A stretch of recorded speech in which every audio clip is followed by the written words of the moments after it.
Welcome to Kathakeli. మీలో ఎంతమందికి తెనాలి రామకృష్ణ తెలుసు?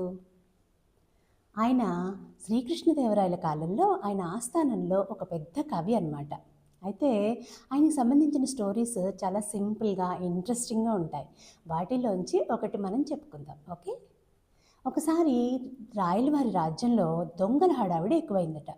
అయితే వీళ్ళు ఎంత సెక్యూరిటీ టైట్ చేసినా కానీ అది నడుస్తూనే ఉంది. అయితే ఒకసారి ఈ తెనాలి రామకృష్ణ రాజ్యసభకి వెళ్ళి ఇంటికి వెళ్తుంటే రా రోడ్డు మీద ఒక చిన్న తేలు కనిపించిందట ఆయనకి.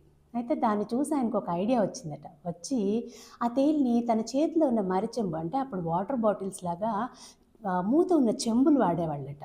దాంట్లోకి ఈ తేలుని అంటే ఖాళీగా ఉన్న దాంట్లోకి ఈ తేలుని ఎక్కిచ్చేసి మూత పెట్టి ఇంటికి తీసుకెళ్ళారట.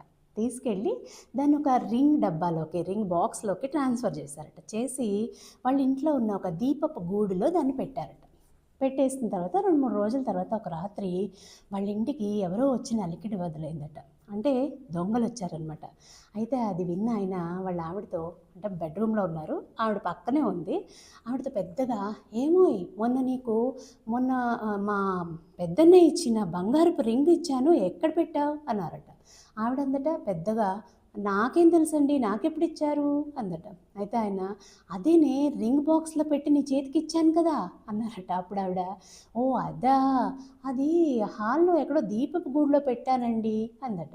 అంటే ఆయన అన్నారట, అయ్యో అసలే రాజ్యంలో దొంగల బెడద ఎక్కువ ఉంటే నువ్వు అక్కడ ఎక్కడ పడితే అక్కడ పెట్టేస్తే కొట్టేయరా అన్నారట. అయితే దొంగలు ఎక్కడైనా లాకర్స్లో భోషాణాల్లో చూస్తారు కానీ దీపపు గూడులో వెతుకుతారా అందట. అంటే అనేసరికి ఆ దొంగకి టకటకా వెళ్ళి వాళ్ళ హాల్లో ఉన్న దీపపు గుళ్ళన్నీ వెతికితే ఒక దాంట్లో రింగ్ డబ్బా కనిపించింది.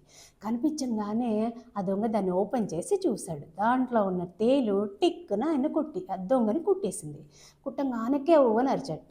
అరవగానే ఆయన రామకృష్ణ వారు ఎవరది, ఎవరెక్కడ అన్నారట. అయితే ఆయన దొంగ గట్టిగా నోరు మూసేసుకొని అక్కడి నుంచి పరిగెత్తట. పరిగెత్తి రోడ్డు మీదకి వెళ్ళంగానే అక్కడ గస్తీ తిరుగుతున్న సైనికులు ఉంటారు కదా, వాళ్ళు ఆ దొంగని పట్టేసుకున్నారు.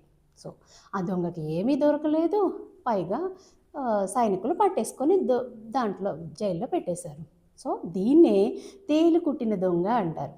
ఆయన ఏమీ దొరకలేదు, ఏమీ చెప్పలేడు, పాపం అలా దొరికిపోయాడు అనమాట. బాగుందా? Thanks for listening.